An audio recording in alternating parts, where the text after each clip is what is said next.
السلام عليكم ورحمة الله وبركاته. الحمد لله رب العالمين والصلاة والسلام على رسول الأمين وعلى آله وصحبه أجمعين.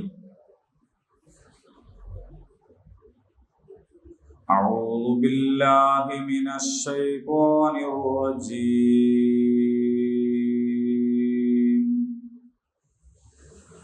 إن الله اصطفى آدم ونوحا وآل إبراهيم وآل عمران على العالمين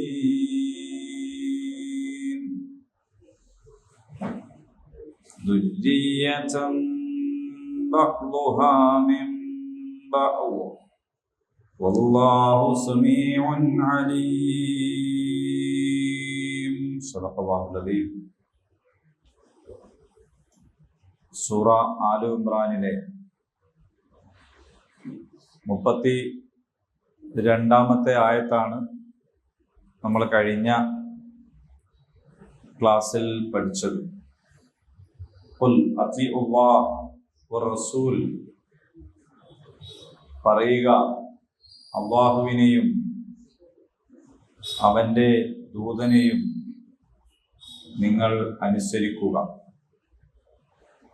ഫഇൻ തവല്ലൗ, നിങ്ങൾ പിന്മാറുകയാണെങ്കിൽ, ഫഇന്നല്ലാഹ, നിശ്ചയമായിട്ടും അല്ലാഹു, ലാ യുഹിബ്ബുൽ കാഫിരീൻ, സത്യനിഷേധികളെ സ്നേഹിക്കുകയില്ല.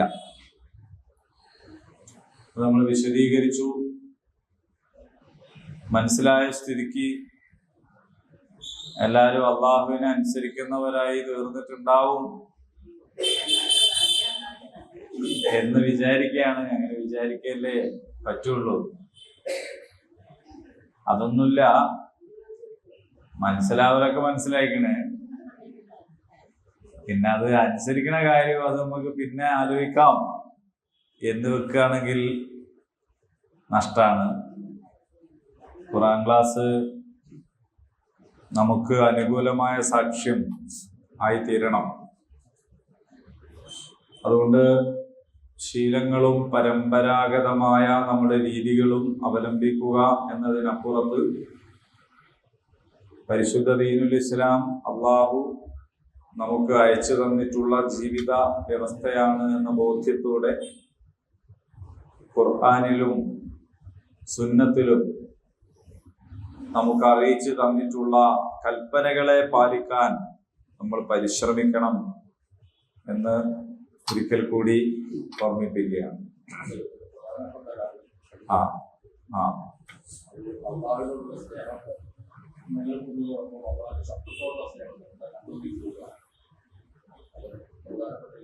അതെ, അതായത് അള്ളാഹുവിനോടുള്ള സ്നേഹവും അള്ളാഹുവിൻ്റെ ശത്രുക്കളോടുള്ള സ്നേഹവും ഒരേ അവസരം നിലനിർത്താൻ ഒരാൾക്ക് സാധ്യമല്ല എന്ന് പറഞ്ഞത് പ്രധാനപ്പെട്ട ഒരു കാര്യമായിരുന്നു എന്ന് മാഷ് ഓർമ്മിപ്പിക്കുകയാണ്. നാടൻ പ്രയോഗത്തിൽ പറഞ്ഞാൽ 2 തോണിയിലും കാലിട്ട് സഞ്ചരിക്കാൻ കഴിയില്ല എന്നാണ് നമ്മൾ പറയാറുള്ളത്. തരക്കേടില്ല, തോണി അവിടെ നിർത്തിയിടുമ്പോ ചിലപ്പോൾ ഒരു ഹരം ഉണ്ടാവുമെങ്കിലും 2 തോണിയോ അല്ലെങ്കിൽ 2-1 തോണിയോ ചലിക്കാൻ തുടങ്ങിയാൽ നമ്മൾ വെള്ളത്തിലായി പോകും എന്നത് കരുതണം എന്നാണ്. ഇന്നല്ലാഹ, തീർച്ചയായിട്ടും അല്ലാഹു, ഇസ്തഫാ, തെരഞ്ഞെടുത്തിരിക്കുന്നു, ശുദ്ധീകരിച്ചിരിക്കുന്നു, കറ കളഞ്ഞിരിക്കുന്നു എന്നൊക്കെയാണ് ആ വാക്കിന്റെ അർത്ഥം. ഇസ്തഫ നമുക്ക് വളരെയേറെ സുപരിചിതമായ ഒരു വാക്കാണിത്. ഇതിന്റെ വേറെ ഒരു രൂപത്തിൽ, അതാണ് മുസ്തഫ. മുഹമ്മദ് മുസ്തഫ സല്ലല്ലാഹു അലൈഹി വസല്ലം. മുസ്തഫ എന്ന് പറഞ്ഞാൽ തെരഞ്ഞെടുക്കപ്പെട്ടവൻ എന്നാണ്. ജാഹിലിയ കാലത്ത് എല്ലാ തോന്നിവാസങ്ങളുമുള്ള ലോകത്ത് എല്ലാ തോന്നിവാസങ്ങളിലും പെട്ട് പോകാൻ മാത്രം സാഹചര്യത്തിന്റെ സമ്മർദ്ദമുള്ള ഘട്ടത്തിൽ അതിലൊന്നും പെടാതെ, അത്തരം മോശത്തരങ്ങളിലൊന്നും പോകാതെ, അശ്ലീല ആഭാസ അവസരങ്ങളിലൊന്നും ഒഴുകാതെ വേറിട്ട് സഞ്ചരിക്കാൻ, അൽ അമീനായി മുന്നോട്ടു പോകാൻ, വിശുദ്ധനായി തുടരാൻ സാധിച്ച മുഹമ്മദ് മുസ്തഫ സല്ലല്ലാഹു അലൈഹി വസല്ലം അള്ളാഹു സവിശേഷമായി ആ സമൂഹത്തിൽ നിന്ന് അദ്ദേഹത്തെ അന്നേ ചെറുപ്പത്തിലേ തന്നെ തെരഞ്ഞെടുത്തിട്ടുണ്ട്. അങ്ങനെ തെരഞ്ഞെടുത്ത് ഒരുക്കി തയ്യാറാക്കി സജ്ജീകരിച്ച് കൊണ്ടുപോയിട്ടുണ്ട്. അങ്ങനെയാണ് മുസ്തഫ.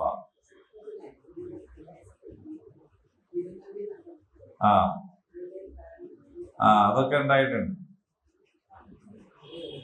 ശരി. അപ്പൊ ഇസ്തഫ എന്ന് പറഞ്ഞാൽ തിരഞ്ഞെടുത്തിരിക്കുന്നു.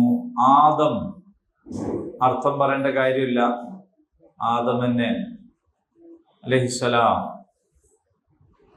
വനൂഹൻ അതും അർത്ഥം പറയേണ്ട കാര്യമില്ല, നൂഹ് അലൈഹിസ്സലാം തന്നെ. ഇങ്ങനെ പ്രത്യേകിച്ച് അർത്ഥം പറയാത്ത വാക്കുകളാണ് ഖുർആനിന്റെ 10% എന്നാണ് നമ്മൾ പഠിച്ചത്. വആല ഇബ്രാഹിം, ഇബ്രാഹിമിന്റെ ആൾക്കാര്, കുടുംബം. വആല ഇമ്രാൻ, ഇമ്രാന്റെ കുടുംബം. ആൽ ഒരു പ്രാവശ്യം പഠിച്ചാൽ അത് എന്തിനോട് ചേർക്കുന്നോ അതായി മനസ്സിലാക്കിയാൽ മതി. അല്ലാഹുമ്മ സ്വല്ലി അലാ മുഹമ്മദിൻ വഅലാ ആലി മുഹമ്മദ്, അല്ലേ? കമാ സല്ലൈത അലാ ഇബ്രാഹിം വഅലാ ആലി ഇബ്രാഹിം. അല്ലാഹുമ്മ ബാരിക് അലാ മുഹമ്മദിൻ വഅലാ ആലി മുഹമ്മദ് കമാ ബാറക്ത അലാ ഇബ്രാഹിം വഅലാ ആലി ഇബ്രാഹിം. ആൽ കുടുംബം. അലൽ ആലമീൻ, അല നമ്മൾ പഠിച്ചതാണ് എത്രയോ വട്ടം. അൽ ആലമീൻ എന്നതും നമ്മൾ പഠിച്ചതാണ്. എന്താണ് അതിന്റെ അർത്ഥം? അൽ ആലമീൻ എന്ന് പറഞ്ഞാൽ എന്താണ്? റബ്ബുൽ ആലമീൻ എന്ന് പറഞ്ഞാൽ എന്താണ്? സർവലോകങ്ങളും. ദുര്രിയതൻ, സന്താനങ്ങൾ, സന്താനങ്ങൾ.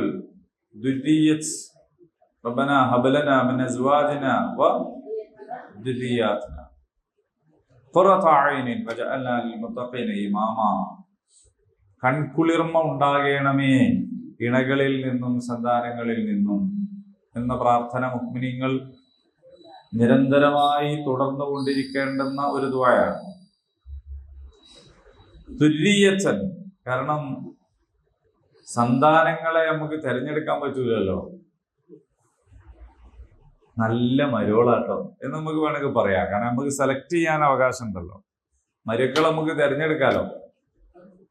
മക്കളെന്താക്കും? മോന്റെ ഭാര്യ നല്ല വ്യക്തിയാണെന്ന് പറയാം. കാരണം ഓള് വെൽപ്പായതിന്റെ ശേഷം നമ്മൾ തിരഞ്ഞെടുത്താണ്. ഓളെല്ലാം പോലെ നോക്കിയിട്ട്. മോളെ ബിയാപ്പിള നല്ല ഒരുത്തനാന്ന് പറയാം. കാരണം ബിയാപ്പിളെ നമ്മൾ എന്താക്കിയതാണ്? സെലക്ട് ചെയ്തതാണ്. അതിൽ തകരാറൊക്കെ പറ്റും പലപ്പോഴും, രണ്ടും. പക്ഷെ മോനെ നമ്മൾ തിരഞ്ഞെടുത്തല്ല. ഇങ്ങനെ തിരഞ്ഞു നോക്കിയാൽ അതിനെ വേണ്ട, ഈ ഫോട്ടോ വേറെ അങ്ങനെ പറയാൻ പറ്റില്ലല്ലോ. ഫോട്ടോ നോക്കിയിട്ട് എടുത്തതല്ലല്ലോ മോളെ. പാപ്പനെ അങ്ങനെ തന്നെ കേട്ടോ, ഉമ്മനെ അങ്ങനെ തന്നെയാണ്. നമുക്ക് സെലക്ട് ചെയ്യാൻ പറ്റുമോ? ഏതാണോ നമ്മളെ വാപ്പ അത് തന്നെ കിട്ടിയത് കൊണ്ട് അൽഹംദുലില്ലാ എന്ന് പറയാന്നല്ലാതെ ഈ ഷേപ്പ് പോരാ എന്ന് പറയാൻ പറ്റൂലല്ലോ.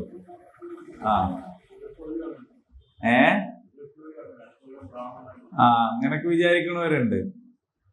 അടുത്ത ജന്മത്തിൽ എനിക്ക് ഇന്നതായി ജനിക്കണം എന്നൊക്കെ വിചാരിക്കുന്നത്. ഇവരെ സമ്മതം നോക്കിയിട്ടല്ലല്ലോ അടുത്ത ജന്മം. അപ്പൊ ദുരിയത്ത് നന്നാവുക എന്ന് പറയുന്നത് വളരെ പ്രധാനമാണ്. അത് ദുആ ചെയ്ത് നേടേണ്ടതാണ്. അത് അള്ളാഹുവിന്റെ ഒരു തൗഫീഖാണ്. മക്കള് നന്നായാൽ ആരും അമ്പത്തരൊന്നും പറയണ്ട, ഞാൻ നോക്കിയിട്ടാണ്, ഞാൻ അങ്ങനെ ശ്രദ്ധിച്ചിട്ടാണ് എന്നൊന്നും പറയണ്ട. അതൊക്കെ അള്ളാഹിന്റെ ഒരു തൗഫീഖാണ്. അത് നല്ലവർക്ക് നിലനിന്നോട്ടെ, നിലനിൽക്കാൻ വേണ്ടി തോർക്കുക, അത്രേ പറ്റുള്ളൂ.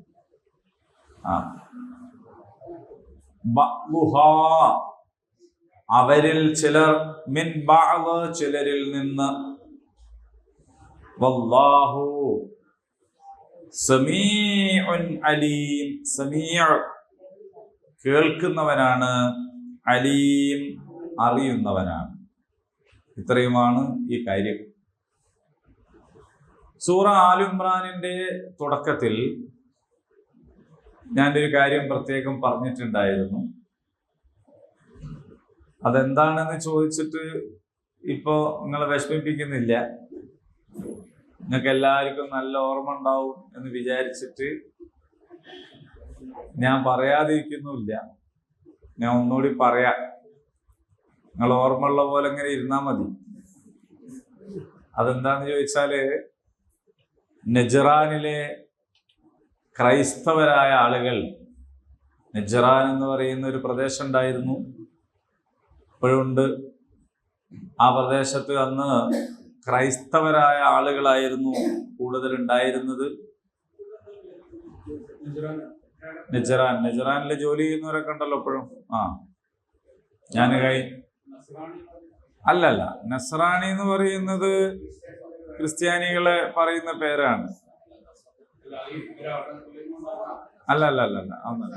നജ്റാനും നസ്രാനും തമ്മിൽ പ്രത്യേകിച്ച് ബന്ധമൊന്നും. കൂനു അൻസ്വാറല്ലാഹ് നഹ്നു അൻസ്വാരി ഇലല്ലാഹ് എന്നൊക്കെ പറഞ്ഞിട്ട് ഖുർആൻ നമ്മൾ കാണുന്നുണ്ട്. നസ്രാനി എന്നത് അവരും അംഗീകരിക്കുന്ന പേരാണ്, നമ്മളും അംഗീകരിക്കുന്ന പേരാണ്, നമ്മൾ വിളിക്കുന്ന പേരാണ്. യമന്റെ അടുത്ത് എന്ന് പറയാം. അപ്പോ അവിടെ നിന്ന് നബി സല്ലല്ലാഹു അലൈഹി വസല്ലമിനെ കാണാൻ വേണ്ടി കുറച്ച് ആൾക്കാർ വന്നു. അത് ഹിജറ 9-ാം വർഷമാണ്. ആ വർഷത്തിന് ഒരു പ്രത്യേകത ഉണ്ട്.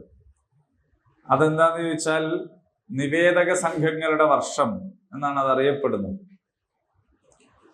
തിരുനബി സല്ലല്ലാഹു അലൈഹി വസല്ലം മക്കയിൽ ഇസ്ലാമിക പ്രബോധനം ആരംഭിച്ചു.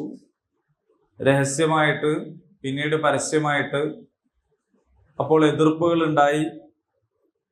അതിനെ തുടർന്ന് മർദ്ദനങ്ങളും പീഡനങ്ങളും ഉണ്ടായി, രക്തസാക്ഷിത്വം ഉണ്ടായി, പിന്നെ ഹിജറയുണ്ടായി. ആ ഹിജറ അങ്ങനെ ആദ്യത്തെ ഹിജറ, പിന്നത്തെ ഹിജറ എന്നൊക്കെ പറഞ്ഞിട്ടില്ലേ, പല ഹിജറകളും പോയി. ഒടുവില് മദീനയിലേക്ക് അല്ലെങ്കിൽ യസ്രിബിലേക്ക് ഹിജറ വന്നു. അത് മദീനയായി മാറി. പക്ഷെ എന്നിട്ടും ഒരു സ്ഥിരതയിലേക്ക് എത്താൻ പെട്ടെന്ന് കഴിഞ്ഞില്ല. അതുകൊണ്ട് ബദറുണ്ടായി, ഉഹുദുണ്ടായി. അങ്ങനെ സംഘർഷങ്ങളും വലിയ വെല്ലുവിളികളും പ്രതിസന്ധികളും. മക്കയിൽ നേരിട്ട പ്രതിസന്ധിയല്ല, മദീനയിൽ ചെന്നപ്പോൾ മദീനയിൽ വേറെ ഒരു പ്രതിസന്ധി ഉണ്ടായി. ഞങ്ങൾക്കൊരു പുസ്തകം നിർദ്ദേശിക്കട്ടെ, വായിക്കാൻ പറ്റുകയാണെങ്കിൽ നല്ല ഒരു പുസ്തകമാണ്. നൂറുള്ള എന്ന് പറയുന്ന ഒരു നോവലുണ്ട്. നജീബ് കിലാനി എഴുതിയിട്ടുള്ള ഒരു നോവലാണ്. നബി സല്ലല്ലാഹു അലൈഹി വസല്ലമിന്റെ മദീന ജീവിതത്തെ ആസ്പദിച്ചുള്ള ഒരു പുസ്തകമാണ്. മലയാളത്തിൽ അത് അഷ്റഫ് കീഴ്വറമ്പ് വിവർത്തനം ചെയ്തിട്ടുണ്ട്. നൂറുള്ള. നിങ്ങൾ ഖുർആൻ പഠിക്കുന്ന ആൾക്കാർ, ചരിത്രം പഠിക്കുന്ന ആൾക്കാർ എന്നുള്ള നിലക്ക് അത് വായിച്ചാൽ നല്ല ഒരു ചിത്രം നമുക്ക് ക്ലിയർ ആയിട്ട് കിട്ടും. നൂറുള്ള കേട്ടോ, പുതിയ പുസ്തകമാണ്. നല്ല ചരിത്രമാണ്. അതെ, നോവൽ രൂപത്തിലാണ്. അതുകൊണ്ട് നമുക്ക് ഇങ്ങനെ ഇരുന്നാല് പേജിന്റെ പുസ്തകം അപ്പൊ കിട്ടുകയാണെങ്കിൽ വാങ്ങി വായിച്ചോളൂ. ഒരു പുസ്തകം വായിക്കുന്നതിന്റെ കഠോരമായ അതൊന്നുമില്ല. നല്ല സുഖമായിട്ട് ഇങ്ങനെ സ്മൂത്തായിട്ട് പോകണ ഒരു പുസ്തകം എൻ്റെ കയ്യിലുണ്ട്, ഞാൻ തരൂല. നിങ്ങൾ വാങ്ങി വായിച്ചാൽ മതി. നല്ല കുഴപ്പമില്ല. അപ്പോ അതിൽ കാര്യങ്ങളൊക്കെ കിട്ടും. അപ്പൊ അസ്വസ്ഥമായ സന്ദർഭങ്ങളൊക്കെ കഴിഞ്ഞ് പരിശുദ്ധ ദീനുൽ ഇസ്ലാമിന്റെ സ്വാധീനം നബി സല്ലല്ലാഹു അലൈഹി വസല്ലമിന്റെ നേതൃത്വത്തിൽ നടക്കുന്ന ഭരണ സംവിധാനത്തിന്റെ സുഖശീതളിമ ചുറ്റുപാടുകളിലേക്ക് ഇങ്ങനെ അലയടിച്ച് കൊണ്ടിരിക്കുന്ന ഒരു ഘട്ടത്തിൽ ആളുകൾ നബിയെ കാണാൻ വരാൻ തുടങ്ങി. വ്യത്യസ്ത ഗോത്രക്കാർ, ഭരണാധികാരികൾ, അങ്ങനെയുള്ള അയൽക്കാർ ഒക്കെ ഇങ്ങനെ വരാൻ തുടങ്ങി. അതങ്ങനെയാണ്. സ്വാധീനമുള്ള ആളുകളുടെ അടുത്തേക്കാണ് മനുഷ്യന്മാർ വരിക. ചിലപ്പോ ഒരു ഘട്ടത്തിൽ സ്കൂളിൽ നിന്നോ മറ്റോ ആട്ടി പുറത്താക്കിയതാണെങ്കിലും അതേ ആളെ തന്നെ പിന്നെ ഉദ്ഘാടകനായിട്ട് ക്ഷണിക്കപ്പെടും. കാരണം അപ്പോഴേക്ക് അയാളുടെ അവസ്ഥ മാറിയിട്ടുണ്ടാവും. ഇപ്പൊ നബി തിരുമേനി സല്ലല്ലാഹു അലൈഹി വസല്ലമിനെ ആട്ടിപ്പായിച്ചിരുന്ന ഒരു ഘട്ടമൊക്കെ കഴിഞ്ഞ് പിന്നെ നബിയെ തേടി ആളുകൾ വരുന്ന ഒരവസ്ഥയിലേക്ക് എത്തി. ലിയുദ്ഹിറഹു അലദ്ദീനി കുല്ലി. നബിമാരെ അയച്ചതിന്റെ ഉദ്ദേശമായിട്ട് അള്ളാഹു ഖുർആനിൽ പറയുന്നൊരു കാര്യമാണത്. അപ്പോ നജറാനിൽ നിന്ന് വന്ന ഈ സംഘത്തിൽ അവരുടെ പുരോഹിതന്മാരുണ്ടായിരുന്നു, അവരുടെ സ്ട്രാറ്റജി മേക്കേഴ്സ് ഉണ്ടായിരുന്നു, ഇൻഫ്ലുവൻസ് ഉള്ള ആളുകൾ ഉണ്ടായിരുന്നു, അതേപോലെ പൊളിറ്റീഷ്യൻസ് ഉണ്ടായിരുന്നു. അവരിലെ പ്രധാനപ്പെട്ട പല ആളുകളും അടങ്ങുന്ന ഒരു സംഘമാണ് നബിയുടെ അടുത്ത് വന്നത്. അങ്ങനെ വന്നിട്ട് അവർക്ക് ചില ഉദ്ദേശങ്ങളൊക്കെ ഉണ്ട്. കഴിയെങ്കിൽ നബിനെ തന്നെ നമ്മളെ ഒരാളാക്കാം എന്നൊരു ഉദ്ദേശം അവർക്കുണ്ടായിരുന്നു എന്നാണ്. അങ്ങനെയാണെങ്കിൽ പിന്നെ സംഗതി സൗകര്യപ്പെട്ടല്ലോ എന്ന നിലക്കാണ്. ഇപ്പൊ ഈ തെരഞ്ഞെടുപ്പിന്റെ കാലത്ത് രാഷ്ട്രീയക്കാർക്കൊക്കെ നല്ല പരിചയം ഉണ്ടാവും. പല ആളുകളെയും പോയി കാണും. ചിലരെ പാർട്ടിയിലേക്ക് ക്ഷണിക്കും, ചിലരെ മുന്നണിയിലേക്ക് ക്ഷണിക്കും, ചിലരെ പുറത്തുനിന്ന് പിന്തുണയ്ക്കാൻ ക്ഷണിക്കും. അങ്ങനെ പല ജാതി സംഗതികളും ഉണ്ടാവും. കാരണം ഉപകാരം ഉണ്ടെന്ന് തോന്നിയാലാണ് ഇത്തരം സംഗതികളൊക്കെ ചെയ്യുന്നത്. അപ്പോ നബി സല്ലല്ലാഹു അലൈഹി വസല്ലം അവരെ വളരെ ഹാർദമായി സ്വീകരിച്ചു. ഹൃദ്യമായ സ്വീകരണം കൊടുത്തു. മദീനയിലെ മസ്ജിദ് നബവിയിലാണ് അവരെ സ്വീകരിച്ചത്.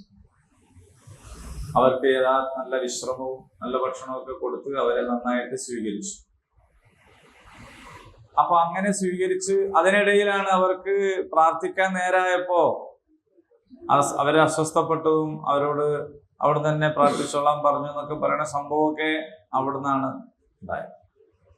ആ കാര്യത്തിൽ നമ്മൾ ഒരു പക്ഷേ നജറാനിലെ നിവേദക സംഘം എന്ന് മുമ്പും കേട്ടിട്ടുണ്ടാകും. എന്തായാലും അവര് സംസാരിച്ചത് നബിയോട് വളരെ കാര്യഗൗരവത്തിൽ ആണ്. അപ്പൊ അതുകൊണ്ട് എന്റർപ്രണേഴ്സിനുള്ളൊരു ഗുണമാണത്. നമ്മൾ എവിടെ പോയാലും നമുക്ക് പൈസ കിട്ടണ വിവരം എല്ലാരും അറിയുന്നുള്ളത്. അൽഹംദുലില്ലാ, അള്ളാഹു വരുമാനം ഇനിയും വർദ്ധിപ്പിച്ചെത്തേ. പിന്നെ അവൻ നബി സല്ലല്ലാഹു അലൈഹി വസല്ലമിനോട് ഇവരെ സംസാരിച്ചു, നബി അവരോട് സംസാരിച്ചു. അപ്പൊ ആ സംസാരത്തിൽ പല പോയിന്റുകളും വന്നിട്ടുണ്ട്. അവരുടെ വിശ്വാസങ്ങളെ അവര് പറഞ്ഞു. നബി സല്ലല്ലാഹു അലൈഹി വസല്ലമിന്റെ നിലപാട് നബി സല്ലല്ലാഹു അലൈഹി വസല്ലം പറഞ്ഞു. ഓക്കെ. അപ്പൊ ആ സമയത്ത് അവരുടെ ചോദ്യങ്ങൾക്ക് നൽകിയ ഉത്തരം, അതുപോലെയുള്ള ചോദ്യങ്ങൾ എന്നെല്ലാം ആവർത്തിക്കുന്നുവോ അപ്പോഴെല്ലാം അവർക്ക് നൽകാനുള്ള ഉത്തരം, ഇതൊക്കെ ആലു ഇമ്രാനിൽ ഉണ്ട് എന്ന് തുടക്കത്തിൽ പറഞ്ഞിരുന്നു. അതിതാ വന്നെത്തിയിരിക്കുന്നു. അതാണ് ഇപ്പോ തുടങ്ങുന്നത്. ഇപ്പൊ 33-ാമത്തെ ആയത്ത് മുതൽ അതെന്ത് ചെയ്യാണ്, ആരംഭിക്കുകയാണ്. നമ്മൾ അതിന്റെ പഠനം, അതിന്റെ അവതരണം ആരംഭിക്കുകയാണ്. അത് കുറച്ച് മുന്നോട്ട് അതുണ്ടാകും. അപ്പൊ ഈ ആലു ഇമ്രാനിലെ ആദ്യം തൗഹീദ് വിശദീകരിച്ചുകൊണ്ടാണ് ഈ സൂറത്ത് തുടങ്ങിയിട്ടുള്ളത്. അതെ, പിന്നെ പരിശുദ്ധ ഖുർആനിനെ കുറിച്ച് പറഞ്ഞു. ആ തൗഹീദിന്റെ ഏകദൈവ വിശ്വാസത്തിന്റെ പ്രായോഗികമായ താല്പര്യമാണ് ഇസ്ലാം എന്ന് ഈ അധ്യായം പഠിപ്പിച്ചു. അള്ളാഹുവിനെ അനുസരിക്കണം, റസൂലിനെ അനുസരിക്കണം എന്ന് പറഞ്ഞു. അപ്പോൾ റസൂലിന്റെ പദവിയും അവസ്ഥയും വ്യക്തമാക്കപ്പെടുക എന്നതും ഈ ഒരു ചർച്ചയുടെ ഭാഗമാണ്. അങ്ങനെ പ്രവാചകന്മാർ ജനങ്ങളോട് കൽപ്പിക്കുന്നത് ജനങ്ങൾ അനുസരിക്കണം. എന്തുകൊണ്ട് അനുസരിക്കണം? ഞാൻ കഴിഞ്ഞ ആഴ്ച എൻ്റെ ചില ഭാഗങ്ങൾ പറഞ്ഞിരുന്നു. എന്തുകൊണ്ട് അനുസരിക്കണം? അള്ളാഹുവിന്റെ നബിമാരാണെന്നുള്ളത് കൊണ്ട് തന്നെയാണ് അനുസരിക്കേണ്ടത്. അള്ളാഹുവിന്റെ കൽപ്പനയാണ് അവർ മനുഷ്യർക്ക് കൊടുക്കുന്നത് എന്നതുകൊണ്ടാണ് അനുസരിക്കേണ്ടത്. അള്ളാഹുവിന്റെ പ്രവാചകന്മാരോട് നിങ്ങൾ അനുസരണം കാണിക്കണം എന്ന് പറയുമ്പോൾ അള്ളാഹുവിന്റെ പ്രവാചകന്മാർ ദിവ്യത്വമുള്ളവരാണെന്ന് വിചാരിക്കരുത്. അവിടെയാണ് പലർക്കും തെറ്റിപ്പോയിട്ടുള്ളത്. പലർക്കും എന്ന് പറഞ്ഞാൽ പല മത സമൂഹങ്ങളും പഴച്ചത് അവിടെയാണ്. ഇപ്പൊ ഹൈന്ദവന്മാരായ ആളുകള്, ഹൈന്ദവ സുഹൃത്തുക്കൾ, നമ്മുടെ സഹോദര മതക്കാർ, നമ്മുടെ ചുറ്റുപാടുകളിൽ നമ്മൾ ധാരാളം കണ്ടുകൊണ്ടിരിക്കുന്ന ആളുകൾ, അതിൽ അധികം ആളുകൾക്ക് അവരുടെ മതം എന്താണെന്നൊന്നും അറിഞ്ഞുകൂടാ. വേദം കണ്ടിട്ട് പോലും ഉണ്ടാവില്ല. ചിലപ്പോൾ അവരങ്ങനെ ജീവിച്ചു പോവാണ്. ജനിച്ചതുകൊണ്ട് ആ മതത്തിൽ പെട്ടു എന്ന് മാത്രമേ ഉണ്ടാവുള്ളൂ. പക്ഷെ അവരിലെ അറിവുള്ള ആളുകളുമായിട്ട് സംസാരിച്ചാൽ നമുക്ക് മനസ്സിലാക്കാൻ കഴിയുന്ന ചില കാര്യങ്ങളുണ്ട്. അപ്പൊ അവര് അള്ളാഹുവിന്റെ അവതാരങ്ങളായിട്ടാണ് പലരെയും കാണുന്നത്. അതിൽ തന്നെ പല ഘട്ടങ്ങളുണ്ട്. ദശാവതാര സങ്കല്പത്തിൽ തന്നെ പല ഘട്ടങ്ങളുണ്ട്. മത്സ്യമുണ്ട്, വരാഹമുണ്ട്, അല്ലെ, കൂർമ്മം, എന്നൊക്കെ പറഞ്ഞ കുറെ സംഗതികളുണ്ട്. നമ്മൾ ഈ പന്നി എന്നൊക്കെ പറയുന്നതൊക്കെയാണത്. നന്നായിട്ട് പറയുന്നെന്ന് മാത്രമേ ഉള്ളൂ. അപ്പൊ ഇങ്ങനെ ഓരോ കാലഘട്ടത്തിൽ ഇങ്ങനെ അവതരിച്ചു. പിന്നീടാണ് അതിലാണ് കൃഷ്ണനൊക്കെ പിന്നീട് വരുന്നത്. അവസാനത്തെ ആളാണ് കൽക്കി. കലിയുഗത്തിൽ കൽക്കി വരുമെന്നാണ്. അപ്പൊ ഇതിനെക്കുറിച്ച് പല ആളുകളും വിശകലനം ചെയ്തപ്പോൾ ഈ കലിയുഗം എന്ന് പറയുന്നത് ജാഹിലിയ കാലമാണ്, ഡാർക്ക് ഏജ്. അത് വന്നു കഴിഞ്ഞിരിക്കുന്നു. അതിലെ കൽക്കിയാണ് യഥാർത്ഥത്തിൽ മുഹമ്മദ് നബി എന്നൊക്കെ നിഗമനങ്ങളിൽ എത്തിയിട്ടുള്ള പണ്ഡിതന്മാരുണ്ട്. അതിന്റെ കാരണം കൽക്കി പുരാണത്തിലെ പല ലക്ഷണങ്ങളും മുഹമ്മദ് നബിയോട് ചേർന്ന് നിൽക്കുന്ന ലക്ഷണങ്ങളാണ്. പേര്, അതുപോലെ വാളുപയോഗിച്ച് യുദ്ധം, ഇങ്ങനെ ഒരുപാട് സംഗതികൾ അതിൽ ലക്ഷണങ്ങളായിട്ട് പറയുന്നുണ്ട്. അതൊക്കെ മുഹമ്മദ് നബിയുമായിട്ട് നല്ല സിമിലാരിറ്റി ഉള്ളതാണ്. ഒരു പക്ഷെ ആകാം, മേ ബി, നമുക്കത് കൃത്യമായിട്ട് അറിയാത്ത കാര്യമാണ്. പക്ഷെ എന്താ സംഭവിച്ചത് എന്ന് ചോദിച്ചാൽ, ഈ പ്രവാചകന്മാരെ ഇവർ ദൈവത്തിന്റെ തന്നെ അവതാരമായിട്ട് കണ്ടു എന്നുള്ളതാണ്. ദൈവം തന്നെ എന്ത് ചെയ്തിരിക്കുകയാണ്? അവതരിച്ചിരിക്കുകയാണ്. ആ സങ്കല്പം അവര് എല്ലാ നല്ല മനുഷ്യന്മാരിലേക്കും ചേർത്തു പറയും. അതുകൊണ്ടാണ് ഇപ്പോഴും ഒരാളെ നമ്മൾ നന്നായിട്ട് സഹായിച്ചാൽ ഒരു പറയും, നിങ്ങൾ എനിക്ക് ദൈവമാണ് മതി, അല്ലേ, കൺകണ്ട ദൈവം എന്ന് പറയും. അപ്പൊ നല്ല സഹായം ചെയ്താൽ, ഒരാളെ വല്ലാതെ അങ്ങോട്ട് സ്നേഹിച്ചാൽ അവരെന്ത് പറയും? എൻ്റെ ദൈവമാണ് എന്ന് പറയും. അപ്പൊ ദൈവം, ദൈവീക ഗുണം, ദിവ്യത്വം എന്നൊക്കെ പറയുന്നത് അവരെന്ത് ചെയ്യുന്നു? പുണ്യപുരുഷന്മാരിലും പ്രവാചകന്മാരിലും ആരോപിക്കുന്നു. അപ്പൊ ക്രിസ്ത്യാനികളോ തന്നെയാണ് ചെയ്തത്. അവര് ഈസാ അലൈഹിസ്സലാം എന്ന് പറയുന്ന ഏറ്റവും മഹനീയമായ വിശുദ്ധനായ ഒരു വ്യക്തിയെ എന്ത് ചെയ്യുന്നു? ദൈവപുത്രനാക്കി, ദൈവമാക്കി, മൂന്നിലൊരുവനാക്കി അങ്ങനെ കൊണ്ടുവരും. അപ്പൊ ഇതൊരു അബദ്ധധാരണയാണ്. അപ്പൊ റസൂലിനെ നിങ്ങൾ അനുസരിക്കണം. എന്തുകൊണ്ട്? അള്ളാഹുവിന്റെ കൽപ്പനയാണ് റസൂൽ പറയുന്നത്. അല്ലാതെ റസൂലിൽ എന്തില്ല? ദിവ്യത്വം എന്ന് പറയുന്ന ഒരു സംഗതിയില്ല. ദൈവത്തിന്റെ ഒരു ഭാഗമാണ്, ഒരു കഷ്ണമാണ്, അങ്ങനല്ല. ഇത് ഖുർആൻ വളരെ കണിശമായി തന്നെ പഠിപ്പിക്കുന്ന ഒരു കാര്യമാണ്. അപ്പോൾ ദൈവത്തോടുള്ള അനുസരണം ആണ് നബിനെ അനുസരിക്കുക എന്ന് പറയുന്നത്. ഇത് രണ്ടും തമ്മിൽ വേർതിരിച്ച് മനസ്സിലാക്കണം. റസൂലിനെ അനുസരിക്കുക എന്ന് പറയുന്നത് ഇബാദത്താണ്. ആർക്കുള്ള ഇബാദത്താണ്? അള്ളാഹുവിനുള്ള ഇബാദത്താണ്. അള്ളാഹിനെ അനുസരിക്കുക എന്നുള്ളത് ഇബാദത്താണ്. ആർക്കുള്ള ഇബാദത്താണ്? അള്ളാഹ്ക്കുള്ള ഇബാദത്താണ്. അപ്പൊ റസൂലിനെ അനുസരിക്കുക എന്നുള്ളത് ഇബാദത്താണ്. ആർക്കുള്ള ഇബാദത്താണ്? അള്ളാഹുവിനുള്ള ഇബാദത്താണ്. അപ്പോ അത്തിഉല്ലാഹ വർ റസൂൽ എന്ന് പറയുമ്പോ ആ ഇത്താഅത്ത് അള്ളാഹുവിനുള്ള ഇബാദത്താണ്.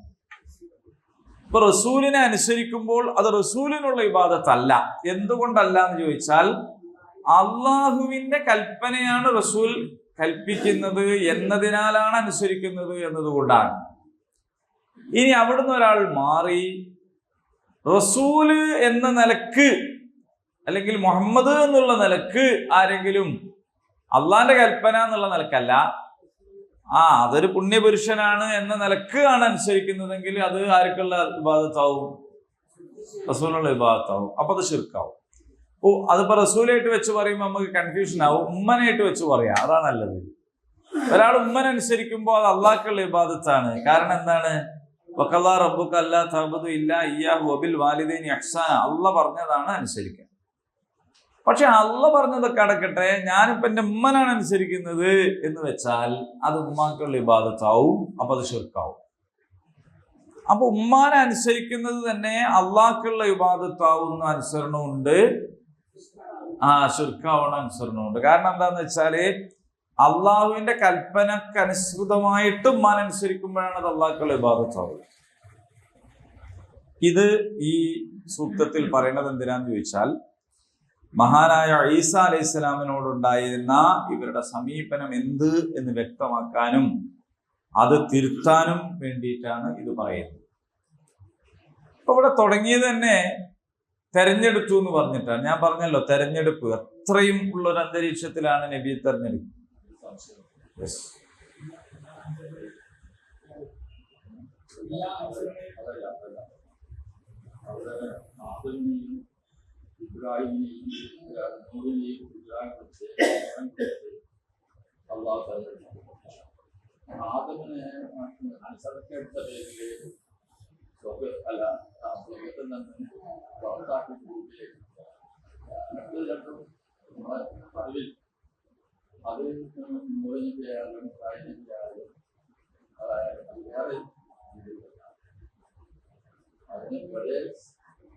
പറയാം. അതായത് ആദമിനെ തെരഞ്ഞെടുത്തു, അല്ലെ? നൂഹിനെ തെരഞ്ഞെടുത്തു. ആദം അലൈഹിസ്സലാമിനെ ശരിക്കും അള്ളാഹു ഒരാളെ സൃഷ്ടിക്കണം എന്ന് ഉദ്ദേശിച്ചാൽ കുൻ എന്ന് പറഞ്ഞാൽ മതി, ഫയക്കൂൻ, അപ്പോഴുണ്ടാകും. അപ്പൊ അള്ളാഹു ആദമിനെ തെരഞ്ഞെടുത്തത് ഭൂമിയിലെ ഖലീഫയായിട്ടാണ്. അള്ളാഹുവിന്റെ സൃഷ്ടി എന്ന് പറയുന്ന നമുക്ക് അറിഞ്ഞുകൂടാത്ത നിഗൂഢമായ ഒരു സംഗതിയിൽ നിന്നാണ് അള്ളാഹു മനുഷ്യനെ സൃഷ്ടിക്കുന്നത്. അതൊരു തെരഞ്ഞെടുപ്പാണ്. ആ തെരഞ്ഞെടുപ്പിൽ ആദമിന് വീഴ്ച സംഭവിച്ചു ഒരിക്കൽ. ആ വീഴ്ച എന്താണെന്ന് വെച്ചാൽ മരത്തിന്റെ അടുത്ത് പോയരുത് എന്ന് പറഞ്ഞു, പോയി എന്നതാണ്. പക്ഷെ ആ പോയത് ആദമിൽ ഒരു കറയായി, ഒരു പാപമായി അവശേഷിക്കുന്നില്ല. കാരണം ആദം എന്ത് ചെയ്തിട്ടുണ്ട്? തൗബ ചെയ്തു. ആദം തൗബ ചെയ്തു എന്ന് മാത്രമല്ല, അള്ളാഹു തൗബ സ്വീകരിച്ചു. അതോടുകൂടി ആദം വിശുദ്ധനായി. ഇപ്പൊ ഭൂമിയിലേക്ക് ആദം വരുന്നത് പാപിയായിക്കൊണ്ടല്ല. ക്രിസ്ത്യാനിറ്റിയും ഇസ്ലാമും തമ്മിൽ വേർപെടുന്ന ഒരു വലിയ പോയിന്റ് അതാണ്. മണ്ണിൽ മനുഷ്യൻ പാപിയായി ജനിക്കുന്നുവെന്നും ആ പാപത്തെ ഏറ്റെടുക്കാൻ ദൈവപുത്രനായ യേശു വന്നുവെന്നും യേശുവിൽ വിശ്വസിക്കുന്ന മാമോദീസ മുങ്ങുന്ന മുഴുവൻ ആളുകളും ഈ ആദി പാപത്തിൽ നിന്ന് മുക്തരായി എന്നും ഇനി എന്തെങ്കിലും ഉണ്ടെങ്കിൽ ആ പാപത്തിന്റെ ശമ്പളം മരണമാണ്, മരണത്തോടെ അത് അവസാനിക്കുമെന്നും പിന്നീട് സ്വർഗലോകത്തേക്ക് കയറിപ്പോകുമെന്നും എന്നതാണ് അവരുടെ വിശ്വാസം. ആരെങ്കിലും യേശുവിൽ വിശ്വസിക്കാതിരുന്നാൽ അവരിൽ ആ പാപം അവശേഷിക്കും എന്നാണ്. അങ്ങനെ അവർക്ക് നരകം എന്നാണ്. പക്ഷെ ഇസ്ലാമിന്റെ കാഴ്ചപ്പാട് മനുഷ്യൻ ജനിക്കുന്നത് കുല്ലു മൗലൂദി യൂലദു അലൽ ഫിത്ര, ഏറ്റവും ശുദ്ധമായ അവസ്ഥയിലാണ്, പാപിയായിട്ടല്ല. ആദം പാപം ചെയ്തതോ 2 പോയിന്റാണ് ഉള്ളത്. ഒന്ന്, ലാ തസിറു വാസിറത്തൻ ബിസ്റ ഉഖ്റ, ഒരാളുടെ പാപം വേറെ ഒരാൾ പേറേണ്ടതില്ല.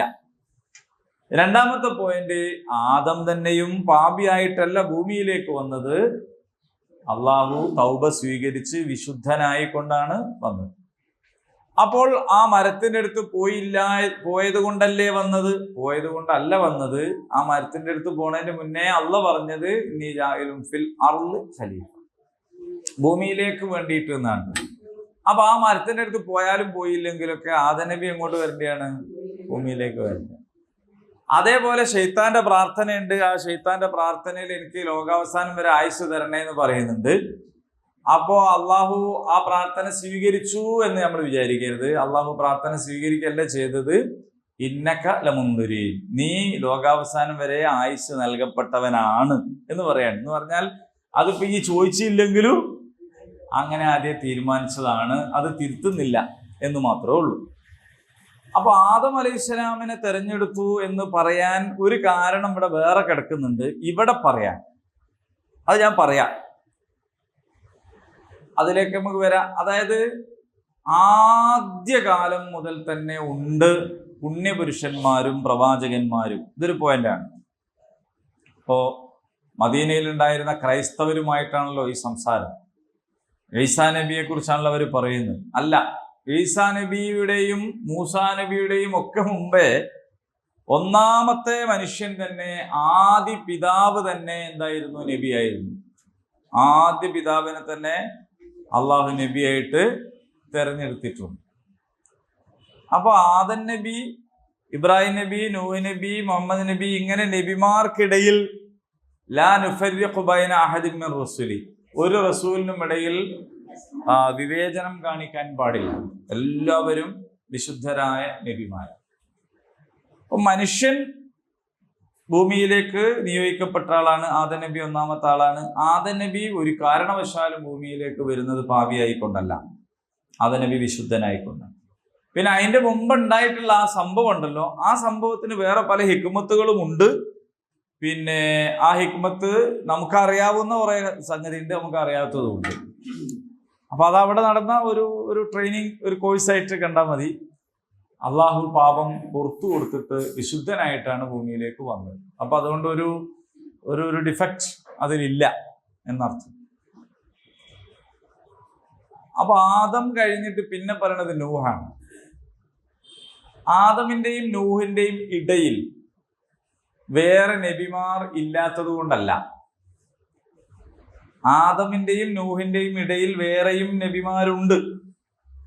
നമുക്ക് പേരറിയണ നബി തന്നെ ഉണ്ട്. ഖുറാനിൽ തന്നെ പറഞ്ഞ ഇദ്രീസ് അലൈഹിസ്സലാം. ഇനി അങ്ങനെ അറിയാത്ത ആളുണ്ട്. ഷീസ് എന്ന ഒരു പ്രവാചകനെ കുറിച്ച് പറയുന്നത്. ഷീസ് അപ്പൊ എന്ന് പറഞ്ഞാൽ ഹദീസ് പ്രകാരം 1.25 ലക്ഷത്തോളം നബിമാര് വന്നിട്ടുണ്ട്. അതിൽ ആകെ 25 പേരാ ഖുറാനിൽ പറഞ്ഞിട്ടുള്ളൂ. കഴിച്ചു ബാക്കി നബിമാര് പല നാട്ടിലേക്കും പല കാലത്തും പല ഭാഷയിലും വന്നിട്ടുള്ളവരാണ്. പക്ഷെ ആദമിനെ പറഞ്ഞിട്ട് പിന്നെ നൂഹിനെ പറയാനുണ്ടായ കാരണം, ആദം അലൈഹിസ്സലാം നബിയാണ്, പക്ഷെ ആദം നബിക്ക് ഒരു വലിയ കിതാബൊന്നും കൊടുത്തിട്ടില്ല. ഒരു കിതാബൊന്നും കൊടുത്തിട്ടില്ല. നിങ്ങൾ ആലോചിച്ച് നോക്കൂ, ആദമും ഹവ്വയും, നമ്മളെ വല്യപ്പയും നമ്മളെ വല്യമ്മയും അല്ലേ, ഓൽക്ക് കല്യാണത്തിനൊന്നും പോകാനില്ല. കാരണം ഓലെന്നെ ഉള്ളൂ.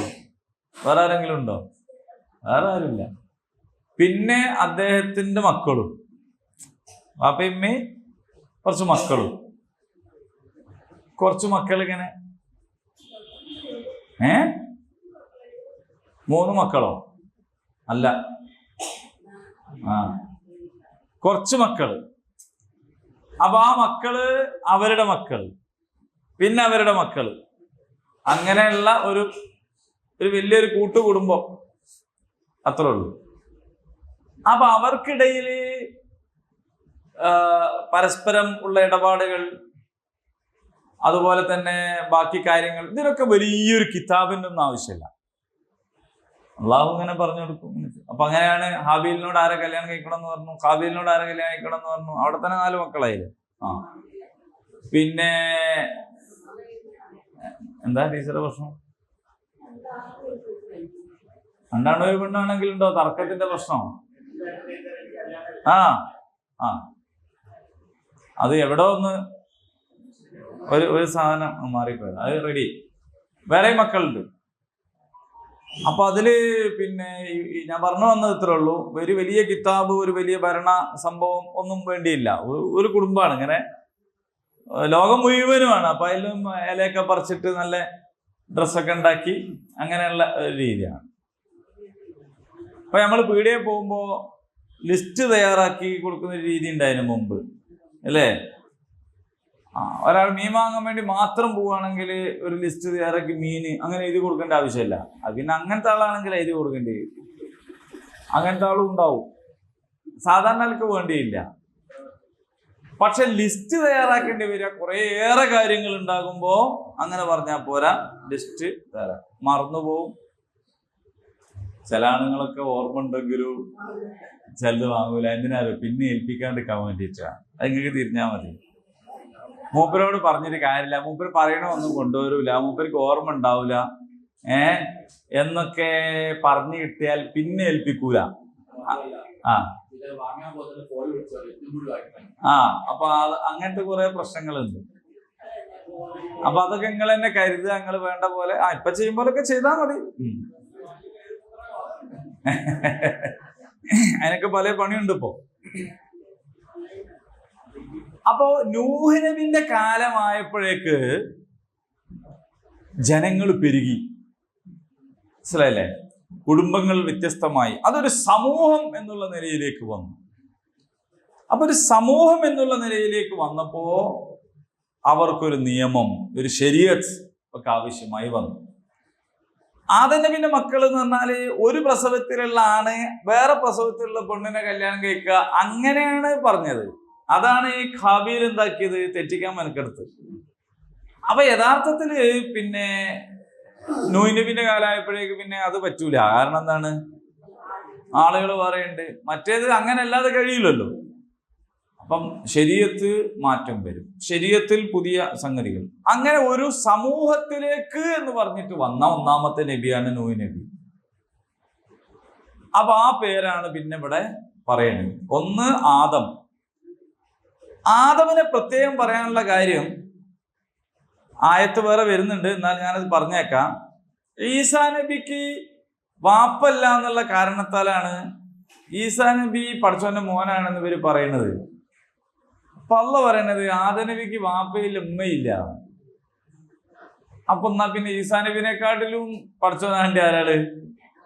ആദം നബി അല്ലേ? അപ്പറഞ്ഞ് ന്യായം വെച്ച് നോക്കുകയാണെങ്കിൽ അതിനാണ് ആദമിനെ ഇവിടെ കൊണ്ടുവന്നത്.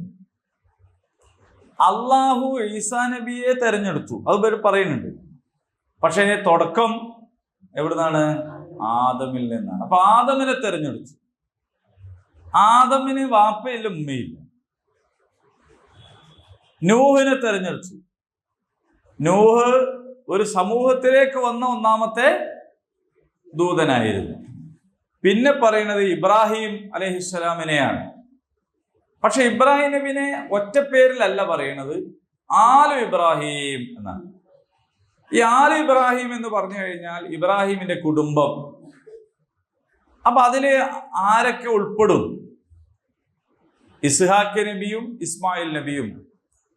ഇസ്ഹാഖ് നബിയുടെ വേറെ മോനുണ്ട് കേട്ടോ, ഇബ്രാഹിം നബിക്ക്. ആ മകനിലൂടെ വന്ന ആളാണ്, മറ്റേ മോനിലൂടെ വന്ന ആളാണ് ഷുഐബ് നബിയൊക്കെ.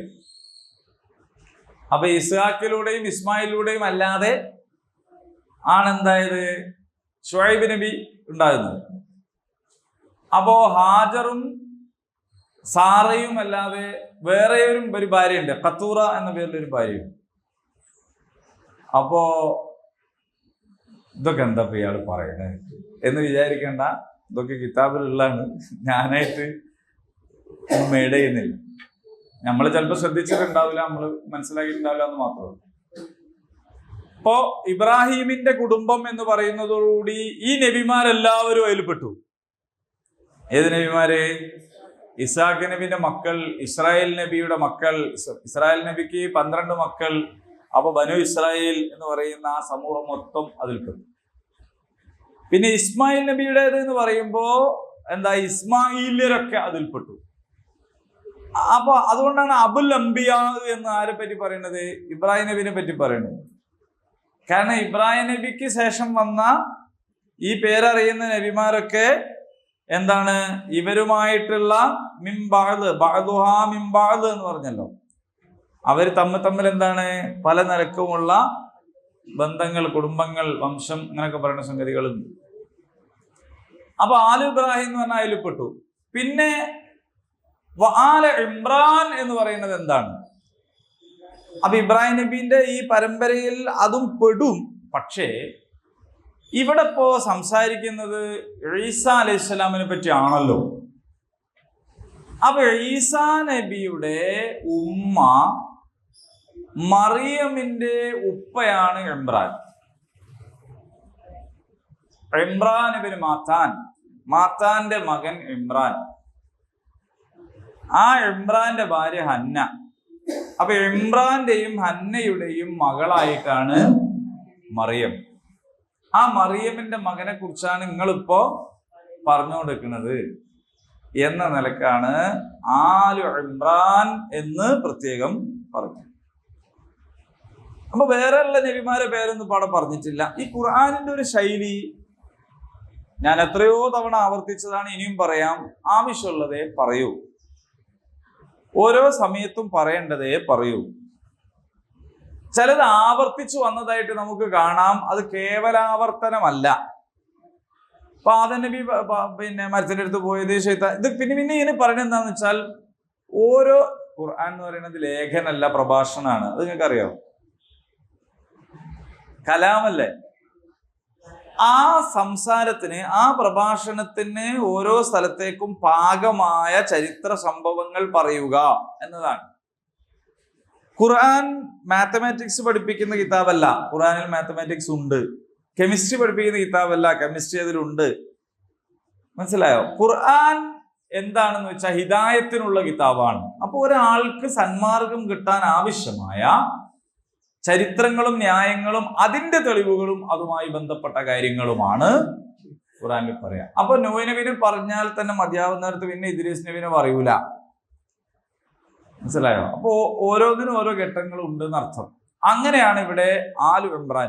ഇനി ഇമ്രാൻ എന്ന് പറയുന്നത് വേറെ ഒരാൾ കൂടി ഉണ്ടായിരുന്നു, അദ്ദേഹത്തെ കുറിച്ചാ പറയണമെന്ന് അഭിപ്രായപ്പെട്ടവരുണ്ട്. അത് മൂസാ നബിന്റെയും ഹാറൂൻ നബിന്റെയും വാപ്പയായ ഇമ്രാനാണ്. മൂസാ നബിന്റെയും ഹാറൂൻ നബിന്റെയും വാപ്പ ഒന്നാണെന്ന് നിങ്ങൾക്ക് അറിയില്ലേ? അതറിയില്ലേ?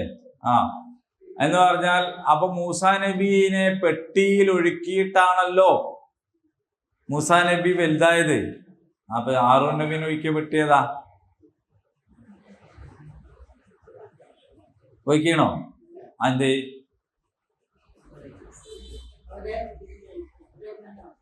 മറിയമ്മന്റെ മക്കളാണ്. അതെ, ഇസ്രായേലിനെ മുഴുവനും കൊല്ലുന്ന ഒരു കാലത്തല്ലേ മൂസാ നബി ഉണ്ടാകുന്നത്. അപ്പൊ മൂസാ നബിനെ രക്ഷപ്പെടുത്തിയത് പെട്ടിയിൽ ഒഴുക്കിയിട്ട്, ഹാറൂൻ നബീനെ എന്തേ കൊല്ലാഞ്ഞ്? മൂത്തമ്മനെ കൊല്ലൂലെന്നാ? അതായത് ഈ ജ്യോത്സ്യൻ പറഞ്ഞതിന്റെ അടിസ്ഥാനത്തിലാണ് ഫിറഔൻ ഈ കൊല്ലണ പരിപാടി തുടങ്ങിയത്. ഈ ജ്യോത്സ്യൻ പറഞ്ഞത് ഒന്നിടവിട്ട കൊല്ലങ്ങളിൽ കൊല്ലാനാണ്. ഹാറൂൻ നബി ജനിച്ച കൊല്ലല്ല മൂസാ നബി ജനിച്ചത്. ഹാറൂൻ നബി ജനിച്ച കൊല്ലം കൊല്ലുന്ന കൊല്ലല്ല, മൂസാ നബി ജനിച്ച കൊല്ലം കൊല്ലുന്ന കൊല്ലാണ്. കൊല്ലുന്നോണ്ടാണോ കൊല്ലുന്ന പേരിട്ട് എനിക്കറിയില്ല. എന്തായാലും അതുകൊണ്ടാണ് എന്തായത്, പെട്ടിയിൽ ഒഴിക്കേണ്ടി വന്നത്. അപ്പൊ ഇവരുടെ പിതാവായ ഇമ്രാനെ കുറിച്ച് ആണ് പറയുന്നത് എന്ന് അഭിപ്രായപ്പെട്ടവരുമുണ്ട്. അങ്ങനെയാണെങ്കിലും കുഴപ്പമില്ല. കാരണം അങ്ങനെയാണെങ്കിൽ മൂസാ നബിക്ക് ശേഷം വന്ന വേറെയും നബിമാരുണ്ടല്ലോ, അല്ലേ? ദാവൂദ് നബി, സുലൈമാൻ നബി എന്നൊക്കെ പറഞ്ഞു.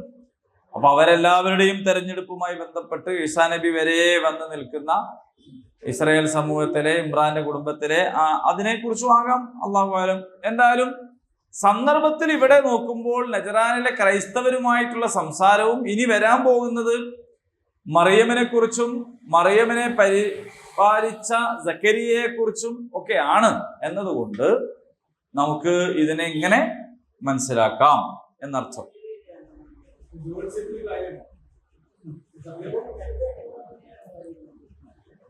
ജ്യോത്സ്യത്തിൽ സത്യം ഉണ്ടോന്ന് അല്ലേ? ജ്യോത്സ്യം അള്ളാഹു ശപിച്ച, കുറ്റമാക്കിയ, ഹറാമാക്കിയ ഒരു കാര്യമാണ്. അപ്പൊ അതുകൊണ്ടാണ് കൈനോട്ടം പാടില്ല എന്നൊക്കെ പറയുന്നത്. ആ ജാതി പണിക്ക് പോകാൻ പാടില്ല.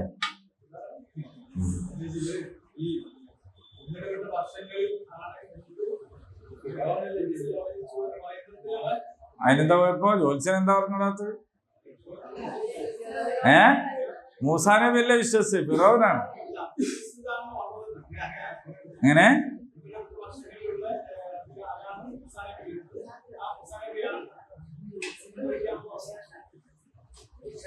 അതെ അതെ. അതായത് നിങ്ങളെ കൊല്ലാൻ ആള് വരുന്നുണ്ട് എന്ന് ജ്യോത്സ്യം പറഞ്ഞു. ആ പറഞ്ഞ പോലെ തന്നെയാണല്ലോ നടന്നത് അല്ലേ? പറഞ്ഞ പോലെ നടന്നില്ലാലോ. നടന്നിക്കാണെങ്കിൽ മൂസാ നബി വരൂലല്ലോ.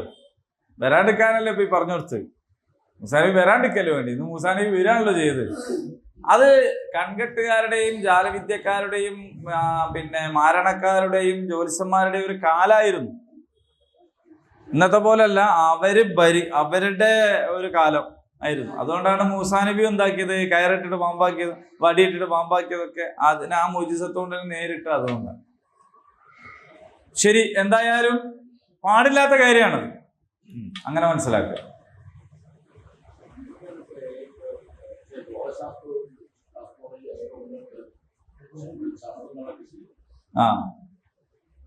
ശാസ്ത്രം എന്നുള്ള നിലക്ക് ശരിയാണ്. ശാസ്ത്രത്തെ എങ്ങനെ ഉപയോഗിക്കുന്നു എന്നുള്ളിടത്താണ് ഈ സംഗതികളൊക്കെ മാറി മറിയുന്നത്.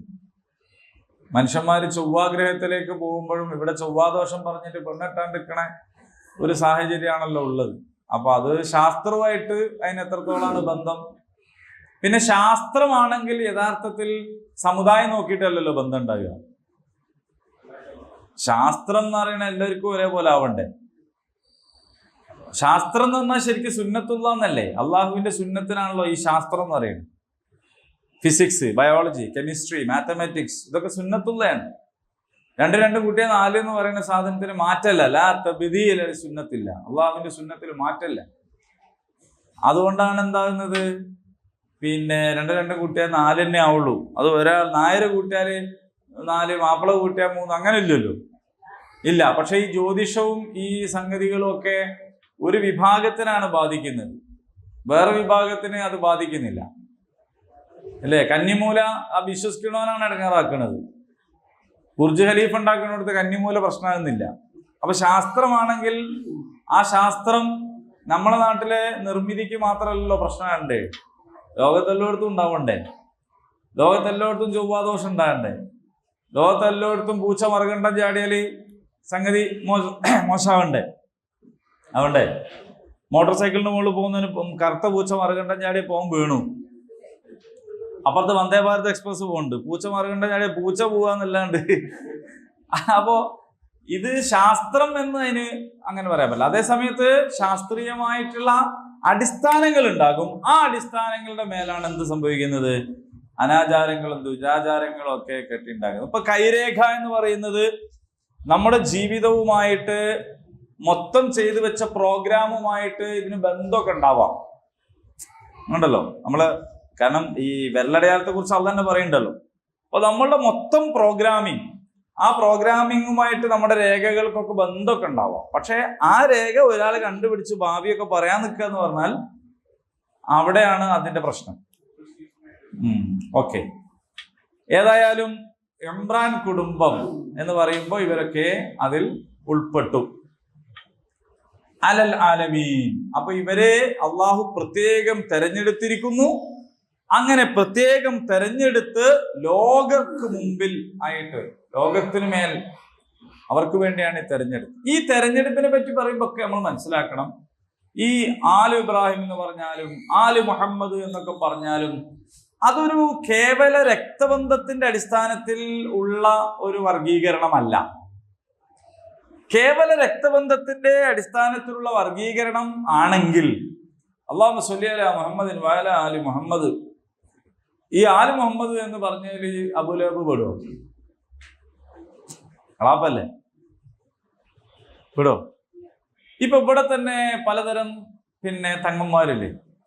കഴിഞ്ഞ ദിവസം ഒരു തങ്ങള് വെള്ളം കൊടുക്കാൻ നേരത്ത് പറഞ്ഞത്, നിങ്ങള് മുസ്ലിങ്ങളായ ആൾക്കാരൊക്കെ സലാത്ത് എഴുതിയിട്ടും കുടിക്കുക, ഇവിടെ ഹിന്ദു സഹോദരന്മാരുണ്ടോ, നിങ്ങൾ എന്നാല് ഗുരുവായൂരപ്പനെ ഓർമ്മിച്ചിട്ട് കുടിക്കുക. ഇതൊക്കെ കൂടി ചേർന്നാണോ ആല് മുഹമ്മദ്? നിങ്ങൾ ആലോചിച്ച് നോക്കൂ, നേർക്ക് നേരെ ശിർക്ക് എന്ന് പറഞ്ഞാൽ എന്താ പീനൊക്കെ പറയാം. അപ്പോ അങ്ങനല്ല പറയുന്നത്. ഇപ്പൊ നൂഹ് നബി എന്നെ പറഞ്ഞല്ലോ, നൂഹ് നബിനോട് പറഞ്ഞല്ലോ, പിന്നെ എന്താ പറയാ, എന്റെ കുടുംബത്തിനെ രക്ഷപ്പെടുത്തും എന്ന് പറഞ്ഞപ്പോ പിന്നെ സാം എന്ന് പറയുന്ന മോനുണ്ടായിരുന്നു, ഔസ് എന്ന് പറയുന്ന മോനുണ്ടായിരുന്നു നൂഹ് നബിക്ക്. അതിൽ കൻആൻ എന്ന് പറയുന്ന മോനാണ് തിരിഞ്ഞുന്നത്. കൻആനാണ് പറഞ്ഞത് ഞാൻ ആ മലിന്റെ മോള് കയറി രക്ഷപ്പെട്ടോളാം, എന്റെ മരത്തിന്റെ മോള് പോയിക്കോളാം എന്നൊക്കെ പറഞ്ഞു. പക്ഷേ അപ്പോഴും നൂഹ് നബി ആ ബുനയ്യ എന്നാട്ടോ പറയണേ. മോനെ എന്ന് നമ്മളും വിളിക്കും, അതിന്റെ മുമ്പ് എന്താ മൃഗങ്ങളെ പേരുണ്ടാവുന്നേ ഉള്ളൂ. അതേ സമയത്ത് നൂഹ് നബി അങ്ങനെ മൃഗങ്ങളെ പേരൊന്നും ഇല്ലാതെ തന്നെ ശരിക്കും മോനെ തന്നെയാണ് വിളിക്കുന്നത്, ഇത്രയും വിലങ്ങി നിൽക്കുമ്പോഴും അല്ലേ. അതൊക്കെ നമുക്ക് പാടാണ് കേട്ടോ. മക്കളെ നന്നാക്കണമെങ്കിൽ വേറെ പേരിട്ട് വിളിച്ചാല് മക്കൾക്ക് മനസ്സിലാവുക ആ പേര് നിങ്ങൾ തന്നെയാണ് എന്നാണ്. അങ്ങനെ ഒരു സംഭവമുണ്ട്. അപ്പൊ യാ ബുനയ്യ, കുഞ്ഞിമോനെ ഇർക്കമായ ഞാൻ എൻ്റെ കൂടെ കേറിക്കോ എന്ന് പറയുന്ന രീതിയിൽ. പക്ഷേ കേറിയില്ല, കൊല്ലപ്പെട്ടു. എന്റെ കുടുംബത്തിന് എന്റെ കുടുംബം എന്ന് പറഞ്ഞാൽ ആരാണ്? എന്റെ കപ്പലിൽ കയറിയവരാണ്. അപ്പൊ ആലു മുഹമ്മദ് എന്ന് പറയുമ്പോൾ അത് ശരിക്കും പറഞ്ഞാൽ മലയാളത്തില് ആൾന്ന് പറയില്ലേ, ഓലെ ആളാണ്, ഓലെ ആൾക്കാരാണ്, ഇതന്നെയാണ് ആൽ. മനസ്സിലായില്ലേ? അപ്പൊ ഓലെ ആളാണ് എന്ന് പറയുന്നതാണ്. അപ്പൊ കേവല രക്തബന്ധമുള്ളവരോടും ബന്ധം പുലർത്തണം കേട്ടോ. അതിന് ഖുർആനിൽ ആയത്തുണ്ട്. ഇപ്പോ ആദർശ ബന്ധമാണെന്ന് പറഞ്ഞിട്ട് അനന്തരാവകാശം ഓരിയേക്കാൻ നേരത്ത് ആദർശ ബന്ധുക്കളെ തെരഞ്ഞു പോകരുത്. അനന്തരാവകാശമൊക്കെ അള്ളാഹ് ആയിരിക്കാ കൊടുക്കാൻ പറഞ്ഞത്? രക്തബന്ധുക്കൾക്ക്, കെട്ടുബന്ധുക്കൾക്കുമാണ്. നിക്കാഹിലൂടെ ഉണ്ടാകുന്നതും അല്ലാതെ രക്തബന്ധത്തിലൂടെ ഉണ്ടാകുന്നതുമായ കുടുംബത്തിനാണ്. അതിന് വേറെ തന്നെ അവകാശങ്ങളും ബാധ്യതകളും അനന്തരാവകാശ കയ്യിൽപ്പെട്ടതാണ്.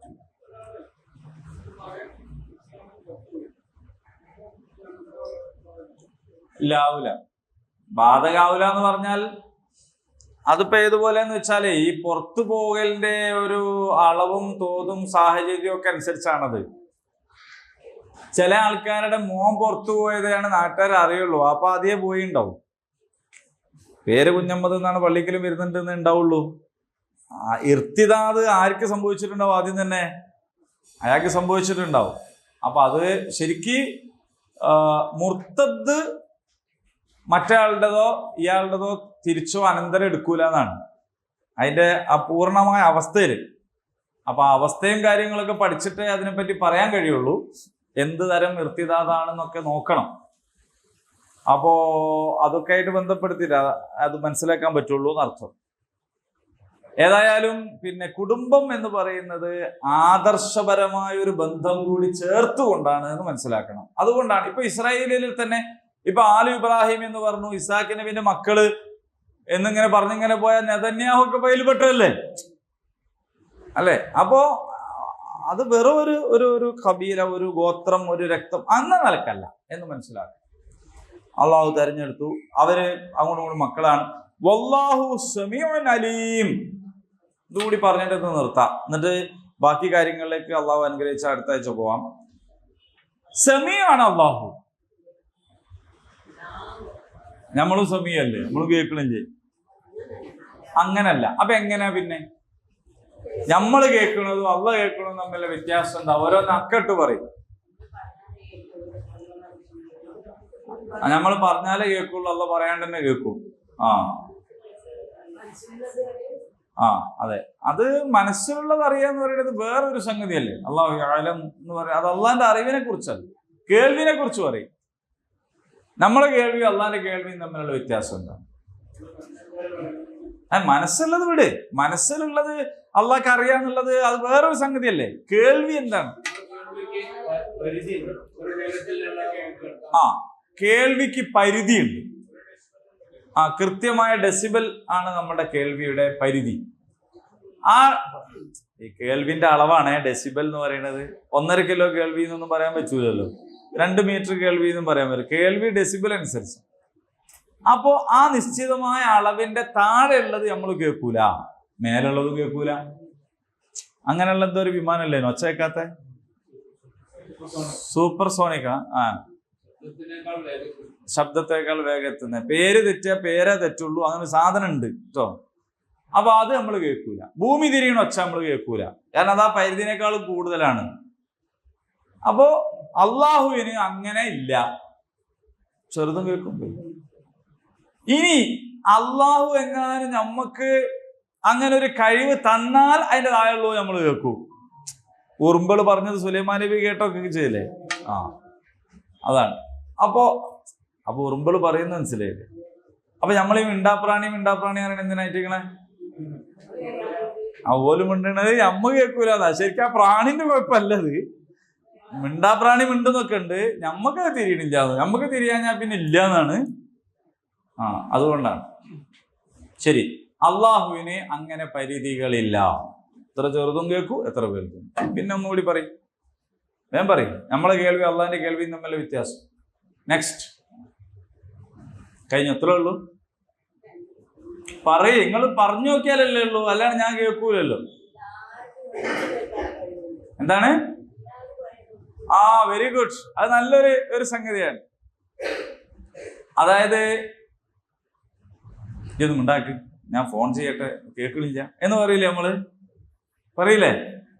TV ഓഫാക്കി ഫോൺ ചെയ്ത് കേൾക്കില്ല അറിയില്ലേ? അതെന്താണ്? അതും ഇതും ഒന്നിച്ച് കേൾക്കാൻ കഴിയില്ല. ഇപ്പൊ ഇതിലെ ഒരു അനൗൺസ്മെന്റ് ചെയ്ത് പോവുകയാണെങ്കിൽ നമ്മൾ നിർത്തിവെക്കൂ. കാരണം എന്താ? അണ്ടൂടി നടക്കൂല. നമ്മൾ കേൾക്കുന്നത് പലതും കേൾക്കാത്തത് കൊണ്ടാണ്. അതുകൊണ്ട് തന്നെ ആയിരിക്കും അള്ളാഹു ഈ ഇതിന് താഴെയുള്ള നിങ്ങൾ കേൾക്കണ്ടെന്ന് വെച്ചത്. കാരണം നമ്മളെ തലയിലെ പേനൊക്കെ വർത്താൻ പറയുന്നത് നമ്മൾ കേൾക്കുകയാണെങ്കിൽ ഉള്ളൊരു അവസ്ഥ ആലോചിച്ച് നോക്കിയെങ്കിൽ മനസ്സിലുള്ള സൗകര്യം ഉണ്ടാവുമോ? പേനൊരു ഭാഗത്തുനിന്ന് പണ്ട് കാലത്താണെങ്കിൽ മൂട്ട, അപ്പൊ പിന്നെ ഇല്ലാന്ന് തോന്നുന്നുണ്ട്. കൊതുക് കൊതുക് അല്ലാണ്ട് തന്നെ ചിറകടിക്കണ തന്നെ കേൾക്കും. പിന്നെ എറുമ്പ് പറയണത്, സകല വർത്താനം നമ്മൾ കേട്ടുള്ള അവസ്ഥ എന്തായിരിക്കും? അപ്പൊ നമ്മൾ കേൾക്കുന്നത് ഒരു സമയത്ത് ഒന്നേ കേൾക്കൂ, എല്ലാം കൂടി കേൾക്കൂല. ഒരാൾ എന്നോട് ഇപ്പൊ അടുത്ത ദിവസം പറയാണ്, എനിക്ക് ആൾക്കാർ വർത്താനം പറയുമ്പോ കേൾക്കണമാതിരി തോന്നിപ്പിക്കാൻ കഴിയുന്നു.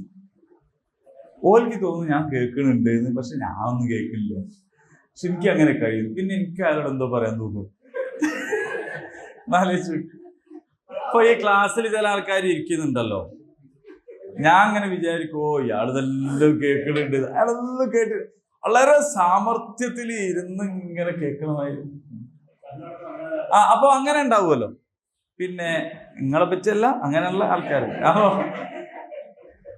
അപ്പൊ ഒരു സമയത്ത് ഒന്നേ കേൾക്കാൻ കഴിയുള്ളൂ മനുഷ്യന്. അള്ളാഹുവിന് അങ്ങനെയല്ല, എല്ലാം കേൾക്കാം. പിന്നെ അള്ളാഹുവിന്റെ കേൾവി നമ്മളെ കേൾവി തമ്മിലുള്ള വേറൊരു സംഗതി ഞാൻ തന്നെ പറയാം, കാരണം നേരം പോണ്ടായിരിച്ചിട്ടാണ്. ഉപാധികൾ, കേൾവിയുടെ ഉപാധികൾ ഇല്ലാതെ കേൾക്കുന്നവനാണ്. നമുക്ക് കേൾക്കണമെങ്കിൽ ചെവി വേണ്ടേ? നമുക്ക് കേൾക്കണമെങ്കിൽ വായു പിന്നെ തരംഗങ്ങളിലൂടെ ശബ്ദ തരംഗങ്ങൾ പ്രവേശിക്കണ്ടേ? അത് ബ്ലോക്ക് ചെയ്താൽ കേൾക്കുവോ? പഞ്ഞിയെടുത്ത് ചവിട്ടിൽ വെച്ചാൽ അതിനുള്ളിൽ അത് കയറിയില്ലേ പിന്നെ ഒന്നും കേൾക്കൂല അല്ലേ? ചെവി വിരലിട്ട് ഒന്നും കേൾക്കാതെ. അപ്പോ കേൾക്കാൻ കാത് വേണം, വായു വേണം, ശബ്ദം, അത് ഇതെല്ലാം ഇങ്ങനെ ഒരുപാട് സംഗതികൾ മീഡിയകളായി ഉണ്ടെങ്കിലേ നമുക്ക് കേൾക്കാൻ പറ്റും. അള്ളാഹ്ക്ക് ഇതിൻ്റെ ഒന്നും ആവശ്യമില്ല, കാതില്ലാതെ കേൾക്കുന്ന. ഇങ്ങനെ കേൾക്കുന്നവനാണ് അള്ളാഹു എന്ന ബോധം, അതൊരു അറിവായിട്ടല്ല, അതൊരു കൃത്യമായ ബോധ്യമായിട്ട് നമുക്ക് ഉണ്ടാകണം. കാരണം നമ്മൾ പറയുന്നതെല്ലാം അള്ളാഹ് കേൾക്കുന്നു. നമ്മളിപ്പോ ഒരാളെ പറ്റി പറഞ്ഞുകൊണ്ടിരിക്കുമ്പോ അയാളും കൂടി കയറി എന്നാലും എന്തായാലും ഈ ഫാനൊക്കെ അങ്ങനെ കറങ്ങാന്നല്ലാണ്ട് ഒരു കാര്യമില്ല, വെറുതെ ഒച്ച മാത്രം. അപ്പൊ ഓൻ വിചാരിക്കും പാവം ഇത്രയും നേരം ഫാനിനെ പറ്റിയാ പറഞ്ഞു, ഇത്ര നേരം ഓനെ പറ്റിയാ പറഞ്ഞു. ഈ പറഞ്ഞതിൽ ഒരുത്തൻ അപ്പൊ ഇറങ്ങി പോയാലോ, പോയ സാധനം ഏതാണെന്ന് നിങ്ങൾക്ക് മനസ്സിലായി. അപ്പൊ അടുത്തതിനെ പറ്റി അന്ന് പറഞ്ഞാൽ പോയോ ഇത് കേൾക്കണില്ല എന്നുള്ള ധൈര്യത്തിലാണ്, കേൾക്കുന്നില്ല എന്നുള്ള ധൈര്യത്തിലാണ് ഇത് പറയുന്നത്. പക്ഷേ പോയോനാ കേൾക്കാത്തതുള്ളൂ, അവിടെ ഉള്ളവൻ കേൾക്കുന്നുണ്ട് എന്ന ബോധം ഉണ്ടാകുമ്പോ നിങ്ങളുടെ സംസാരത്തെ നിങ്ങൾ എന്ത് ചെയ്യണം? സൂക്ഷിക്കണം, നിയന്ത്രിക്കണം. അതിനാണ് അള്ളാഹ് കേൾക്കുന്നവനാണ് എന്ന് പറഞ്ഞത്. നിങ്ങൾ പെറുപെറുക്കുന്നതും പിന്നെ നിങ്ങളുടെ ഹൃദയങ്ങളുടെ പിന്നെ അതെല്ലാം അള്ളാഹു കേൾക്കും. അപ്പം മൂന്നാമത്തെ ആളെ പറ്റി രണ്ടാള് പറഞ്ഞാലും അഞ്ചാമത്തെ ആളെ പറ്റി നാലാള് പറഞ്ഞാലും ഒക്കെ ആര് കേൾക്കും? അള്ളാഹു. അപ്പൊ അള്ളാഹു കേൾക്കുന്നവരാണ് എന്നറിഞ്ഞാൽ നമ്മളുടെ പറയലിനെ നിയന്ത്രിക്കാൻ നമുക്ക് സാധിക്കണം എന്നാണ്.